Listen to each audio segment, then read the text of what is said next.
Welcome to the Future Christian Podcast, your source for insights and ideas on how to lead your church in the 21st century. At the Future Christian Podcast, we talk to pastors, authors, and other faith leaders for helpful advice and practical wisdom to help you and your community of faith walk boldly into the future. Whether you're a pastor, church leader, or a passionate member of your faith community, this podcast is designed to challenge, inspire, and equip you with the tools you need for impactful ministry. And now for a little bit about the guest for this episode. Welcome to the Future Christian Podcast. Today, Lauren Richmond Jr. is in conversation with one of our Future Christian favorites, Dr. Andrew Root. Andrew is the Carrie Olson Baalson Professor of Youth and Family Ministry at Luther Seminary in St. Paul, Minnesota. He writes and researches in areas of theology, ministry, culture, and younger generations. His recent books are Churches and the Crisis of Decline, When Church Stops Working, and The Church After Innovation. Andy has worked in congregations, parachurch ministries, and social service programs.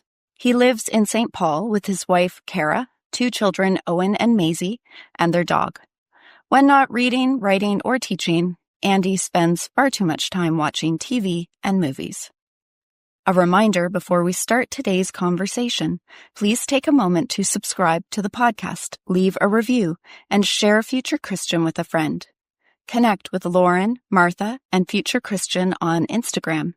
Shoot us an email at lauren@resonatemediapro.com with comments, questions, or ideas for future episodes. We value your voice in how we faithfully discern the future of the church.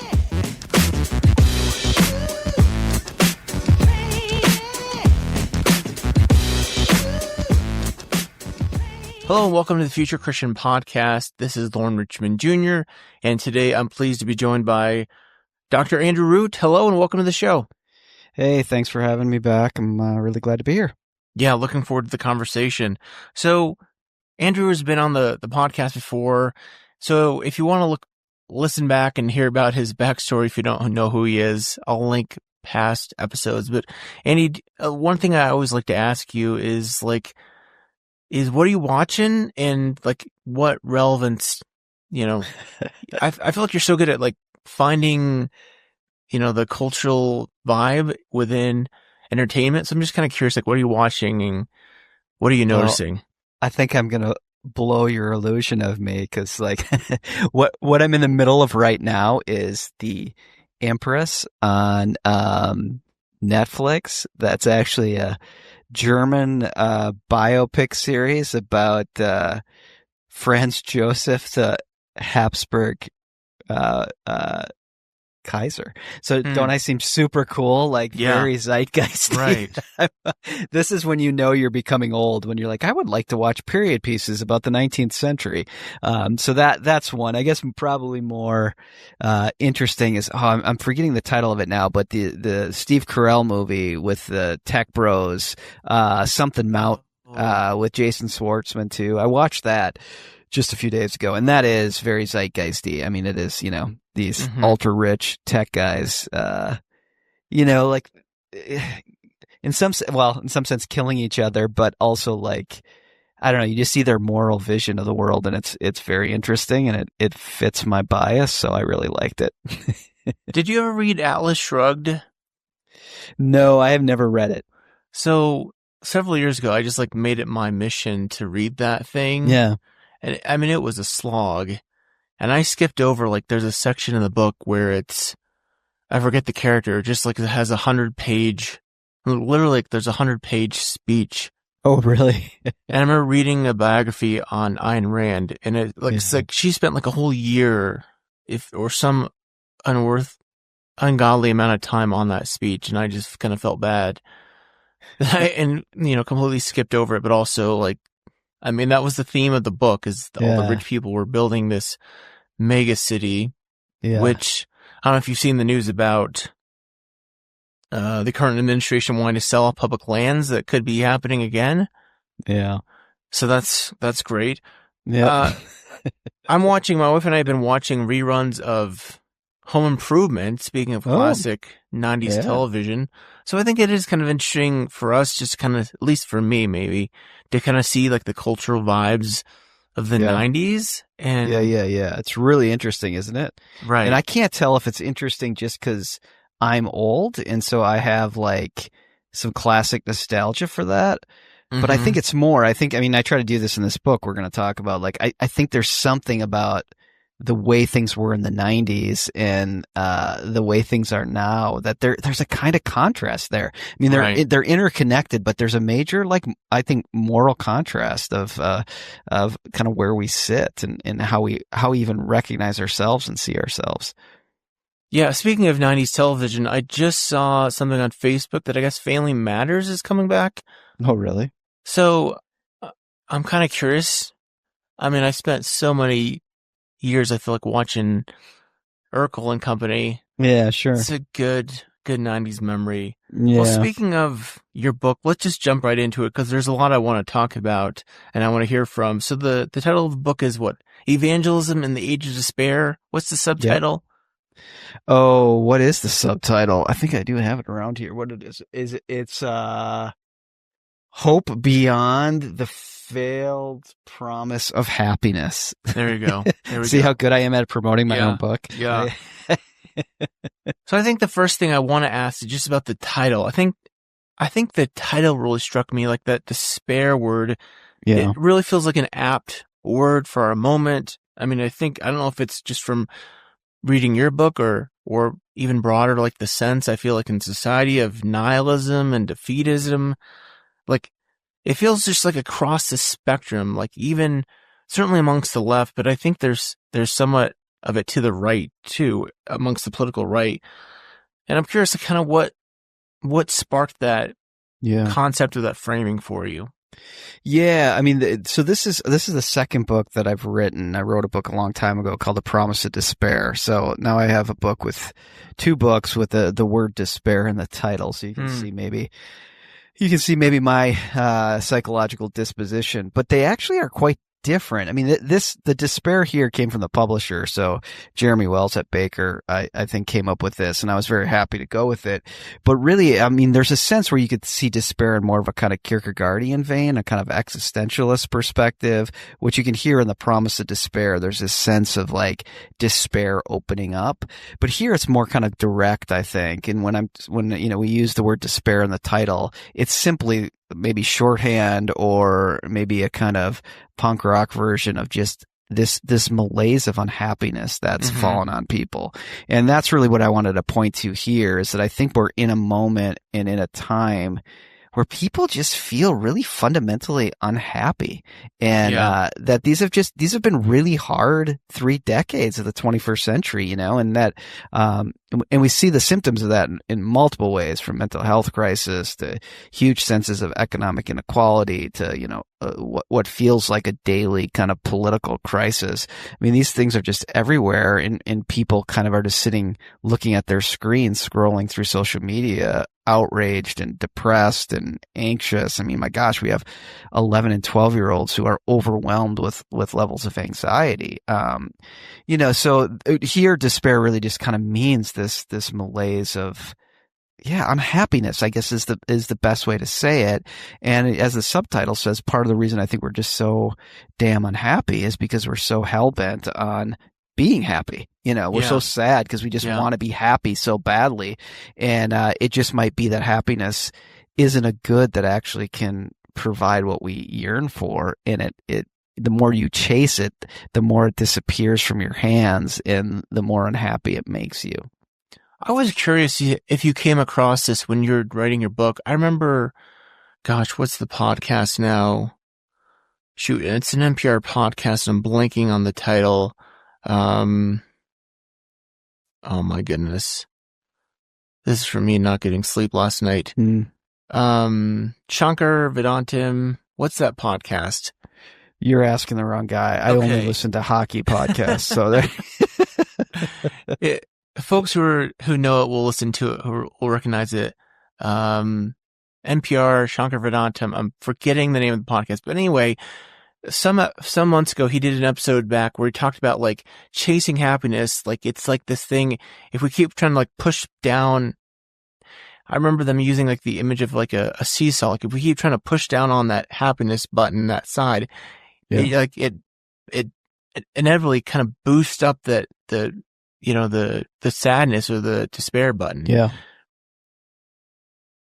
Yeah. So, well, I do want to ask you, because I think one thing that really struck me when I first started reading the book, and I don't know if this was intentional or not, but I'm curious, like, I immediately came to mind of chaplaincy and pastoral care in your work early on. I'm curious, like, was there inspiration there? How did that, is that my reading into it?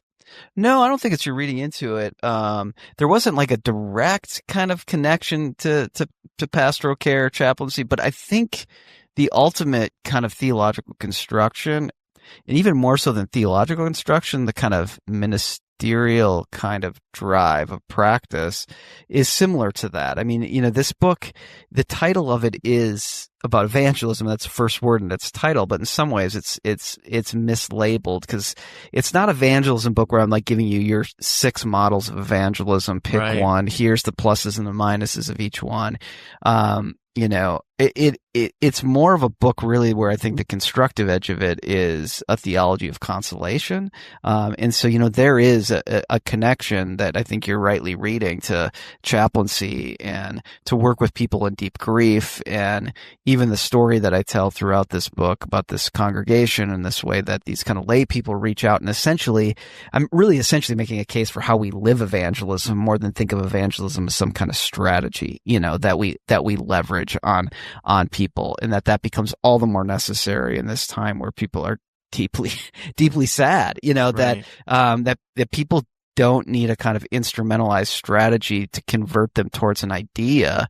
They need somebody who will accompany them and walk with them through really moments of grief and sadness and loss. And this has been a culture that's really been built and kind of, in a hyper way taken its form in the last 3 decades, where you really are alone. Like, competition is everywhere, and there are certain illusions that you're connected. I mean, we have social media sites that say you have friends and that you have connections, but these are all, for the most part, like utter illusions. And so when you do have a situation happen, like you go through a miscarriage or your father dies or something like that, I mean, you will get a lot of responses on social media. You post that, which, in some ways feels weird in itself, that this incredibly sacred moment of grief you have, that you're going to, disclose it on the internet.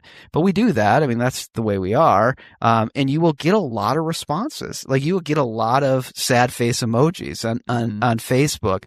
But what we don't really have in this society anymore are the kind of practices where people walk with you, where people sit with you, that we don't even really have funerals anymore. We have celebrations of life, and so there is definitely a kind of overtone of thinking about these people who walk and console with their presence, which I think chaplains and pastoral care folks do every day of the week. There is a way that I'm trying to get into that kind of theological and practical dynamic.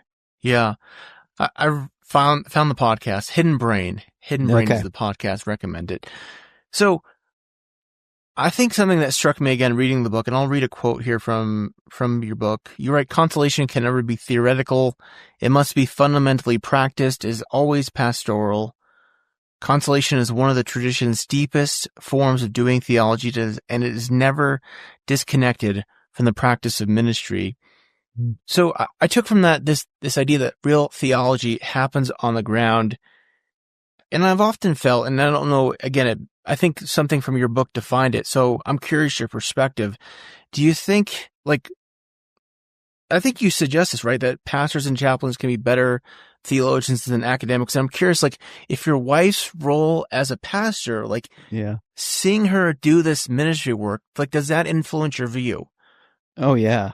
Yeah. I mean, I don't know if I've said this on your podcast earlier, but I think one of the ways you could, in many ways, you could kind of reduce all my work, which, all these books, one after the other, I promise people there'll be 3 volumes and there's 6 volumes. And, and essentially this could be the 7th volume. Yeah. Though we didn't label it that way.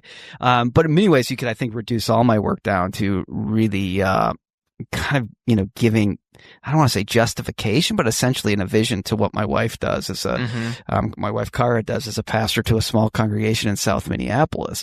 So there's no doubt. I mean, I don't ever want to confuse or have anyone confuse me as a practicing pastor. I'm not in that. I'm an academic, but I have a pretty direct seat to watch this. And it's not at a mega church. It's at a little fragile church of less than 100 people. And it is just, finding a way to continue year after year.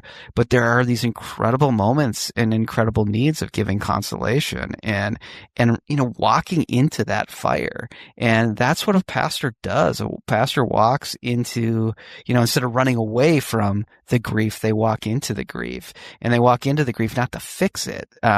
Not even as maybe like a therapist would do, but simply to be present within it, and to testify to God's presence, in the midst of that presence. And I find that to be in a profoundly sacred reality.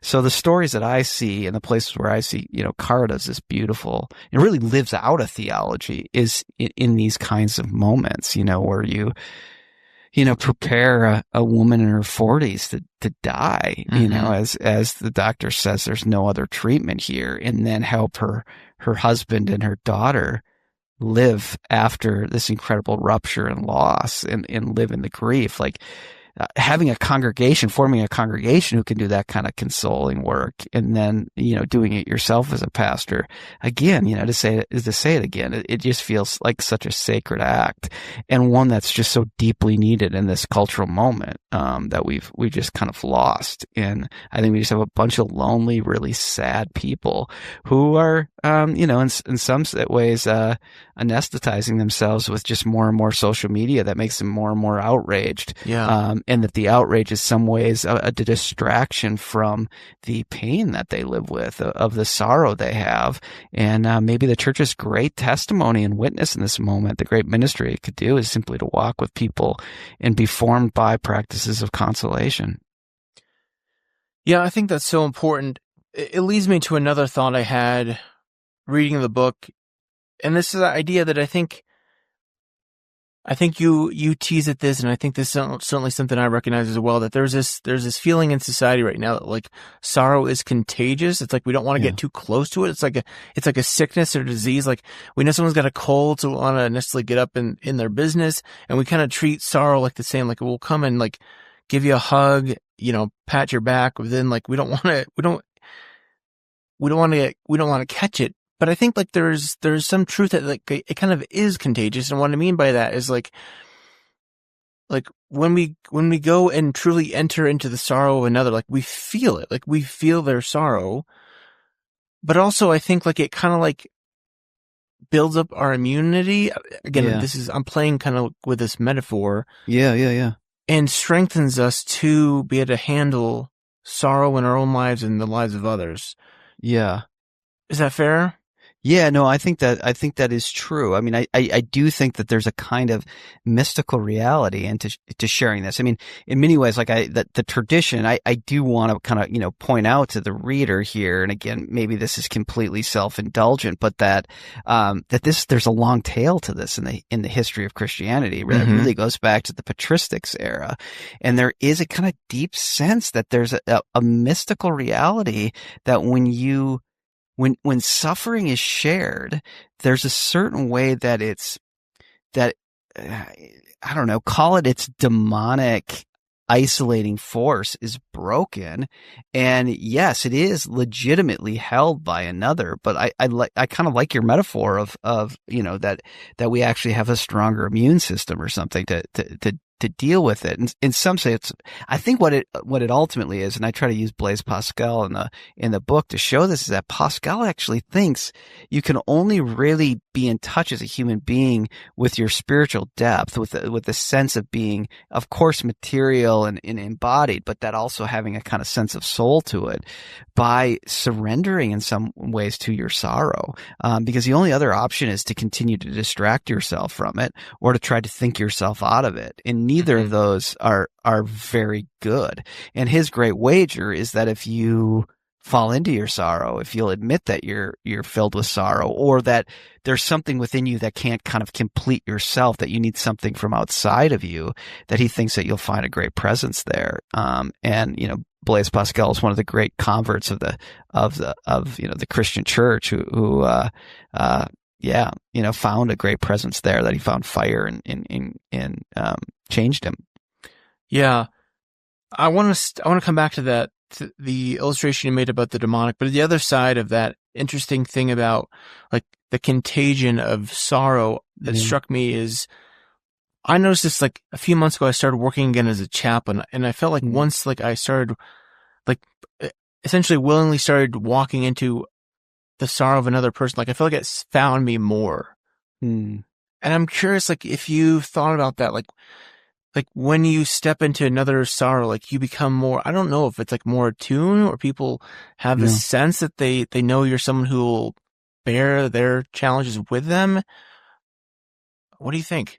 Yeah, I mean, that's an interesting thought. Like there is, like in some sense, there's a kind of, we'll get real nerdy here, but almost like a kind of like ontological mark on you in some way, that you can go to the place of nothingness. See, now we're really sounding nuts here, but I do think there's something to that. I mean, I just think of people who've had to live through these incredible experiences of grief. Like they have seen something. They've had a deep experience that forever marks their being, their way of being in the world.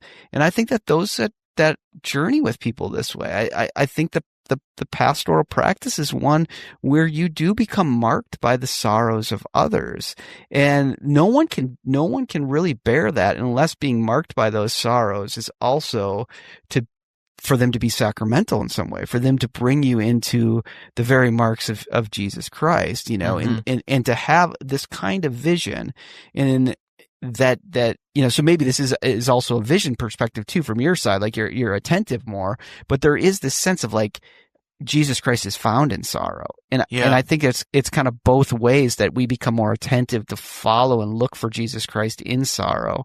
But also I do think that there's something that you're right about. There's a kind of mark that you've seen something, that you've been to a depth that leaves you forever ever changed. And I think particularly people who find themselves up against that thinness of being, can recognize that, can sense that in some way. And yeah, I don't know. I'm willing to say that has something to do with the fact that we are these strange embodied creatures who nevertheless are filled with spirit, long for spirit, and yet can never get outside our bodies in yearning for that. Yeah, I think it's interesting because like I work very part-time as a chaplain, so I tend to work these on-call overnight shifts, and it's not fun at all getting called, at 2 a.m. in the morning or right in the middle of dinner time, which is similar for some reason when people seem to need a chaplain, always, never conveniently at 6:37 at night.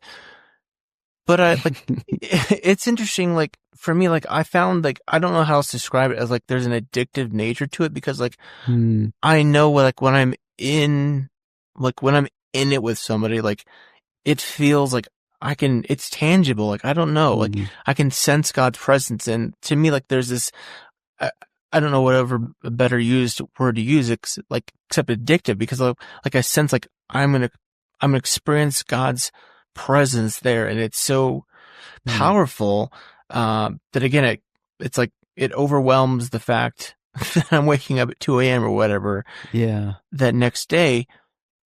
And I'm also reminded of going back to the point about finding suffering or being more aware. Again, I don't know how to say it exactly, but like I bought something from somebody on Facebook Marketplace and just happened to like said a word, like just said a comment about the item I was buying. Yeah. And the woman paused and was like, "My husband's dying of brain cancer." Wow. And I just kind of like stopped and paused and stepped in and listened. And I think like that's literally the metaphor, like, Yeah. of your book. It's like just stepping in. Yep. Yeah. And that's why, again, I found the book so powerful and so precise of what, like, I feel like the moment is right now. Yeah. Yeah. And who knows? I mean, we're projecting onto this woman, but, from a larger kind of ideal types perspective, I think, we could say she represents a larger society who has no one to carry that kind of confession. Right. So here it comes, to someone that is embodied, at her door, just the smallest little opening is the sense that they need someone to carry this. And, that we just don't have that anymore. We just don't have those kind of interactions. And even when we have, this person having other interactions with neighbors or whatever, life is so accelerated, so fast, and people are quite frightened that, they can't slow down enough. I mean, here's the reality of, as you well know, in chaplaincy work and others, is that, like you just kind of said, it never happens 9 to 5. It always happens outside of it. I mean, it always is an interruption. And I think kind of in a weird cultural way, we are absolutely offended at being interrupted from our own pursuits of making our own happiness. Yeah. So, there's a kind of sense like ain't no one got time for someone to tell them that their husband is dying of brain cancer. And yet, what else is human life? And particularly, what else is the Christian story other than to have something to say to that? And not even just to say to it as a kind of rationalist knowledge, but a say to it with a presence, with a participation, even if it is only for those 2 minutes, to have a human response that says, this is a great journey, and this is an incredibly significant goodbye that you're going to now have to live through. And that there is something sacred, even in its horribleness, about having to say goodbye. And there's no human life that's not about saying goodbye. I mean, I try to draw this out in the book of the French mystic and thinker Gerceau, who says, like, the Christian life is a life of pilgrimage, and the pilgrim always does this ad diem to God. But what's, I think, fascinating, that the link I tried to make is, in France at this time, to say ad diem was an idiom for goodbye. So the pilgrim also has to say goodbye. They walk towards God, but they leave something. And, if you're walking in the medieval period, you leave to walk 60 miles or something. Who knows if you're ever going to return and how long that's going to take. So it is a walk into death. And his perspective is that this is what the Christian life is. It's saying goodbye. It's having to say goodbye, but you do that within God's grace, within God's mercy, within God's act. And I think that we're in a culture that people are in denial that they have to say goodbye. And when it happens, they haven't thought about it. They have no rituals. They have no practices. And worse of all, they have no persons in communities to walk with them in this. And so, my real push here is to not think of evangelism as an instrumental pursuit or strategy, but to think of it as an awareness that we walk into sorrow with people. And even if it's just while we're picking up I don't know, did you say what you bought on Facebook Marketplace? Even as you pick that up, I don't know what it was, and you get this confession that you at least hold it for a few minutes. I mean, that's an incredible testimony to God's mercy and God's act. Yeah. 'Cause it was just like I officiate lacrosse, high school lacrosse, and I was buying, this lady was selling some officiating shirts, and I was just like, hey, do you have an official in your life? Yeah. And I don't know, I'm going to assume, I'm going to hope or wish, I don't know, that it was the prompting of the Spirit, right? That said, just absolutely. say that line. Yeah. And then she kind of paused and started to choke up, and she said, my husband has brain cancer and he's dying. Yeah. You kind of just like let it hold there for a moment. And then I stepped in, and it was, maybe a minute, 2 minutes, wasn't long, but I kind of just walked away, like said a few more things. And again, having just read your book, I said, may God's peace be with you. Yeah. And kind of left her at that. Yeah. There's something really beautiful in that because, right. like your prompt to her, is there an official in your life? Right. It's really an invitation for her to narrate, to tell a story. Like you didn't say like, how much were these originally? What was the cost of these originally? Or is there any coffee stains on these? Or it wasn't a kind of quid pro quo kind of framed by an economic reality. You asked her to testify to a person, and is there an official in your life? I mean, that's a deep story, and of course, this husband she has, I would imagine, like a big piece of his life was officiating, and now she's giving away part of his things, and this is very, Martin Heidegger kind of sense is that we have our being in and around these things. We have our Dasein in them. And so for her to give these up, either because he can't use them anymore, is a big step of goodbye. And I mean, what a sacred act for you to take these things that clearly at a level represent her husband to her and essentially say, I'll treasure them. That they mean something to me too. It'd have been very different if you looked at them and thinks, oh man, I'm going to flip these babies on eBay and I'm going to make, make $25 per shirt,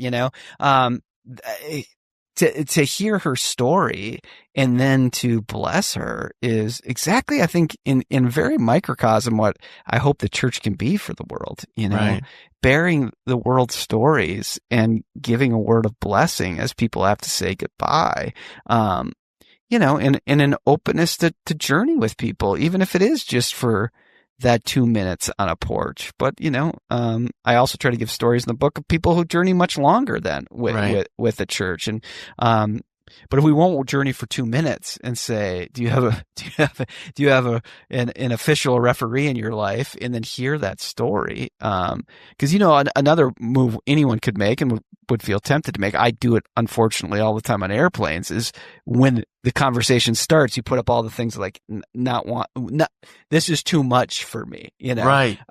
And there is a certain, there is a move of discipleship that's just willing to let this occur. And it could get really weird. I mean, she could say, yeah, my husband is not with me anymore because a UFO took him. Right. I'm just, I'm sure it was a UFO, and that, and now all of a sudden you're like, oh, what do I do with this? Like, there's a certain way we want to avoid all of that, so we don't even allow for the uncontrollable moment of this beautiful articulation. And so, I think she sees something in you, but I think there's also an attentiveness and a kind of spiritual practice you have that allows this beautiful moment to occur. I mean, it's kind of hilarious being on the other side of how so many people just can't handle grief. Like, I'm thinking of something a month or two ago where I was called into the hospital for a really tragic young man died unexpectedly. And like, there's a nurse, like the family's literally like weeping over this young man's body, and the nurse is like walking around restocking the room. Yeah, there could be, I think, like a very, but that's kind of how we treat it. Like, people don't know what to do. Like, I was just in O'Hare in a layover yesterday, and I just happened to overhear, like, right next to me, this guy, I think it was a pilot, like, saying on the phone, telling someone else that I think the other pilot had trauma dumped on him, that his wife was having an affair. This isn't funny. I don't know why I'm laughing, but that just seems, Well, it points to a point you made in the book about people having nobody, and they have to like pay somebody to share in their pain that you talked about in the book. I mean, you don't call it, but it is, BetterHelp. Yep. I will say, I said earlier, I only listen to hockey podcasts, but I also do listen to The Rest is History. And they are always advertising better help on it. So that was the inspiration for the pseudo, right. I hid the identity of BetterHelp with a character, but protect the innocent. Yeah. But I mean, you do think about BetterHelp, and this isn't like to be negative towards therapy or the psychoanalytic or biological psychiatric practice or anything like that. But it is really fascinating that, now in those commercials particularly, it's like allow you to quickly get what you need. Like there's a certain sense, like the app allows for a frictionless, if you will, like therapeutic experience in the way that they sell it on a lot of these podcasts, which I tried to play up, in the book, is that it really is a way to help you work on yourself. Have you ever been stuck? I mean, this isn't a kind of sense like there's a sickness that you have to deal with. It's kind of like you just need someone to talk to help you hack your way out of these issues. And again, to me, that just reflects how lonely we are, like that people's friends don't have time to listen to them talk about that, or, or people don't want to burden their friends or their family with that, or that people are just utterly isolated that way. So why not, use an app or a chatbot to get some advice on how to deal with, your tensions with the girlfriend you've had for 2 months or something, or to deal with the fact that you have a hard time with commitment and that you can feel yourself already pulling away from this girlfriend. Like, and that has something to do with your relationship with your mother, but, you would just like some quick life hacks to get through that. And, people, even the kind of long road of psychotherapy, like Freud just kind of felt like you couldn't get better, but you could talk this out for a long time and kind of stabilize yourself, but that you'll always have to deal with the kind of existential tensions. We just want it to be fixed in some way. And if big tech can fix it for us, let's go that route. Well, let's take a quick break here and let's come back with some closing questions. I do want to ask about the demonic, as you call it in your book, and the idea was intriguing because I think you talk about there's two things I want to explore here quickly here as we wrap up. Like the entering sorrow alone can be demonic, and I was thinking about this similarly. I don't know if you even thought to this as suffering alone can be demonic too. I don't know if you'd make that connection, but that's what came to me. And then I was also thinking about I've heard it's weird, this renewed interest in the occult. Yeah. From different sources. And I'm wondering if there's something there about this despair of folks wanting, we've been so, what's the word? This idea that there's any kind of transcendence. We've been so taken away from transcendence. Yeah. Right. Within Christian, even religious circles, that we've kind of written those things off as myth. And we recognize, people recognize there's this despair or hunger for something more, and they're finding paths of transcendence in these demonic or occultic paths. And I'm just curious, have you made that connection? What are your thoughts? Yeah. Well, to take your second one first, I mean, I do think that there is an odd kind of thing, is that the more you push the structures of disenchantment, the more people feel disenchanted. I mean, people can Google this. There was a very interesting, I think it was an Atlantic article. It's probably 6-7 years old right now. It was right around Christmas time it came out. And it was about the rise of, demon possessions. I mean, this was this was a very strange thing, a beautiful Christmas article, but one of the things that the article said, and I guess one of the ways they found that there's been this rise of demon possessions and exorcisms is because every Catholic diocese has someone who does exorcisms. But it's not on the website, because I think those people would just be bombarded by Hollywood screenwriters if they were, so, but somebody talked to these folks, and they had all these experiences and told all these stories. But one of and I think as far as I know, this is just kind of a secular journalist. This is wild, that this happens in our world. But they do point out, and I think this is really true, is that when you live in very kind of disenchanted times, then all of a sudden, to find meaning, people start turning to the supernatural. They start turning to certain kind of, the UFO sightings on YouTube. They start turning to all this stuff. But of course, some of them then turn into things like voodoo and other like legit, like some just turn into like Harry Potter fandom, whatever. But that same sensibility can turn you into going into some, very ancient, some very dark kind of occult practices. And so their whole point is like there's a correlation between like institutional disenchantment and then certain individuals turning and looking at these. So, like institutional disenchantment then undercuts organized forms of religion from a society, but people have to find spiritual outlet. And when you relativize organized forms of religion, and it's just a buffet of spiritualities, then, well, maybe voodoo is just as, well, it is, in some sense, it's just as legit as it's just as legit as Judaism, or it's just as legit as reading the Quran or the Nicene Creed. Well, that can lead to some, dark situations. Again, look at this Atlantic article. It's fascinating. And so I think that's really true with the disenchantment piece. But the way I use the demonic perspective in this kind of conversation around consolation is I do want to be very careful, because there's a certain way, and the Christian tradition has fallen into this, where we start to glorify a kind of masochistic suffering, like where we end up starting to kind of whip ourselves, or we tell certain people who are being abused or hurt, like, oh, well, actually, you're closer to God, and we don't have to intervene and stop this abuse because, it's good. And I want to stay far away from that. Mm-hmm. But that does become a kind of demonic form because it thrusts people into deep senses of isolation.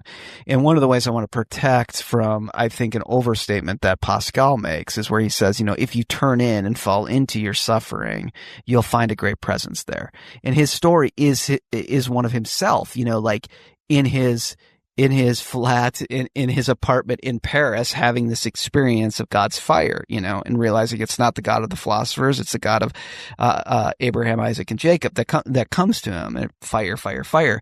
But I do think that that's an assertion, and it potentially is an individualism that we should be careful of, that really to fall into your suffering, to interrogate your suffering for a great presence there, you're going to need other people to join you in it. Yeah. That you can't do it by yourself. There's a communal dynamic. There is a chaplain dynamic. Mm-hmm. I just do not think it would be good. I think it'd be potentially demonic in maybe a lowercase d way of demonic if what hospitals did or whatever was, well, maybe this is coming, just simply give you a kind of chatbot to deal with this, and say, you're on your own, but here's a couple sheets or a website and my gosh, a podcast to listen to, and good luck to you. Like, I think that is actually quite a demonic activity that thrusts people into further isolation to face their great goodbyes. I mean, the Christian church makes this articulation that we will accompany you in your great goodbye. We even have liturgies and symbols and practices to say goodbye. And that's what our funerals are, that our funerals are ways of having this great goodbye you have to put it inside of a larger story, which is, I threw shade on celebrations of life. That's what I worry about, is that a celebration of life actually steps outside and becomes one last individualistic act of an individual, one last way to perform yourself from the grave, that everyone celebrates, instead of saying in grief, this person is gone, but there is this larger story that holds them. There are these symbols and these rituals, and human beings have to make sense of that. And, to connect these 2 points, if we don't have it, if we lose it, if we devalue it, people will go looking for it. And, you'll see this at funerals where people will all of a sudden do all sorts of kind of pagan occult like kind of little practices to say goodbye, or, imagine that they would never believe in the Nicene Creed, but do believe that fairies will come, and visit their mother, or something. I don't know if that's true or whatever, but you get where this is going. That it's really important that we continue, I think, both in our relationships, but also in our practices and shared life, to help people say goodbye and to accompany them as they do. And big goodbyes and small goodbyes. I mean, it is a real poignant goodbye to have to say goodbye to your kids no longer being 5 or 10, or them leaving high school. Like there's a grief that you go through that is quite, natural and beautiful, but it also is a goodbye. And there's a kind of existential pain to that. And we need others to hold us in that. We need symbols and rituals to help us through those moments. Yeah, I want to read this quote from near the end of your book, 268. You write, "Our goodbyes are the place where God chooses to work, electing us for life. Our sorrowful goodbyes are the only sign that we are chosen and therefore predestined for salvation by God. Those who must say goodbye, which is of course all of humanity, are those whom God promises to be for by being with." So powerful quote really struck me, and it made me think about, and I think you explore this certainly in this book and then your last book about the church in the age of secular mysticism, about confession and surrender. Like I feel like that's something that I just have recognized the importance of in my own life. Last question would be this: just talk about confession and surrender and how you understand that. Yeah, well, I understand it exactly how. And I want to explore the depth of it, exactly how that woman at the Facebook Marketplace, your experience through Facebook Marketplace with her, is confession. I mean, where she says, when you ask a question like, do you have a referee in your life? And she says, my husband's dying of brain cancer. You know, like that is a confession.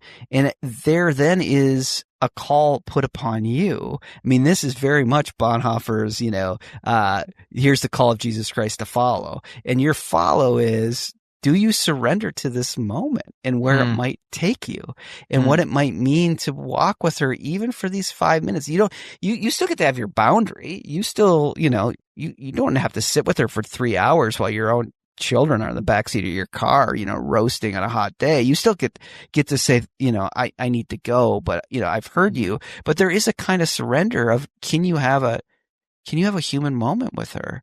Can you give a ministry of presence to her? Will you surrender to where that might take you? Will you risk the uncontrollability of that moment? But it really starts by you asking a question that then leads her in utter bravery and beauty to make a confession. And the confession isn't what we would assume, like, I am a sinner. Can you pray? Right. Can we go through the 4 spiritual laws right now? No, her confession is, I'm at a loss. I am grieving and I am alone. I need someone to hold this with me. And the question is, even for this 2-3 minutes, will you hold it for her? And will that be, can the rest of the church as a communal reality, when we hear you tell that story, can we see that? Can we proclaim that that is a sacramental reality? I mean, at least with a lowercase s, that there's a way that event, that common event that is so uncommon, especially in our cultural moment of sharing each other's place in this moment and bearing each other's confession and surrendering to that moment, was this woman coming up against the very presence of Jesus Christ, who takes all deaths and works life out of them. Yeah, because there's a surrender almost on her part too, right? In that of, I'm surrendering like some sort of like sense of pride or appearance, absolutely, that I've got it all together. Yeah, that you might just think, here's a crazy woman who's just telling me stuff she shouldn't. She has no idea who I am, and she's like, she could be like, oh, this guy's gonna think I'm a nut job. Yeah, I mean, again, certainly I feel like this is your book, the last book, what secularism or. Yeah, the Church in the Age of Secular Mysticism. Yeah, where you talk about. I can't believe I knew the title of it. I usually do not know the title of my own Confession books. and Surrender, but there's so much.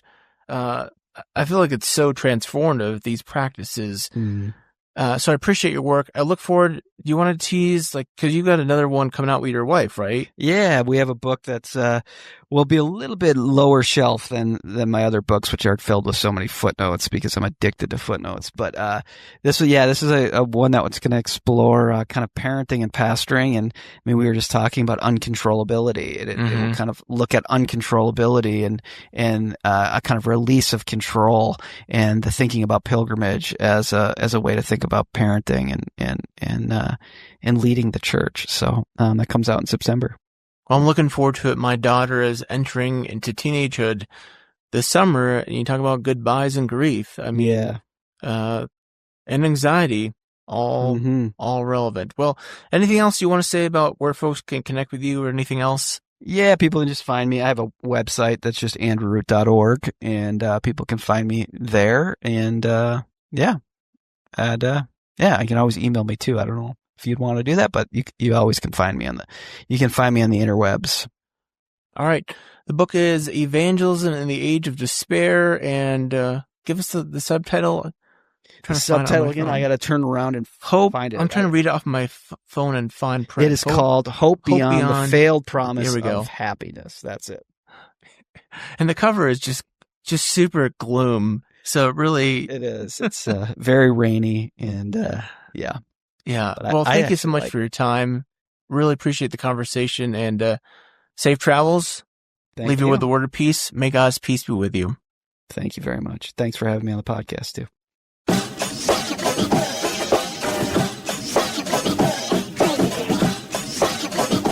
Thanks for joining us on the Future Christian Podcast. The Future Christian Podcast is produced by Resonate Media. We love to hear from our listeners with questions, comments, and ideas for future episodes. Visit our website at future-christian.com and find the Connect with Us form at the bottom of the page to get in touch with Martha or Lauren. But before you go, do us a favor. Subscribe to the pod to leave a review. It really helps us get this out to more people. Thanks, and go in peace.